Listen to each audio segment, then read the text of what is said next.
بجد؟ انت قاعد كده من امتى؟ وازاي لسه فاكر ان جسمك طبيعي؟ القعدة الطويلة مش راحة، ده ضغط على فقرات ظهرك ورقبتك. كل دقيقة زيادة بتخلي فقرات الظهر والرقبة تتحمل أكتر من الطبيعي. مع الوقت هتحس بتعب في ظهرك ورقبتك من غير ما تاخد بالك. الموضوع مش بسيط، جسمك بيتأثر وانت مش حاسس. أنا شايلك، بس خلي بالك جسمك هو اللي بتأذى.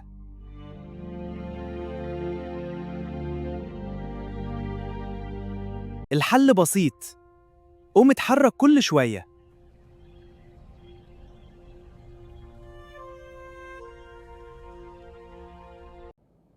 ولا هتسيبني شايلك كده؟ اتحرك، الحركة بركة.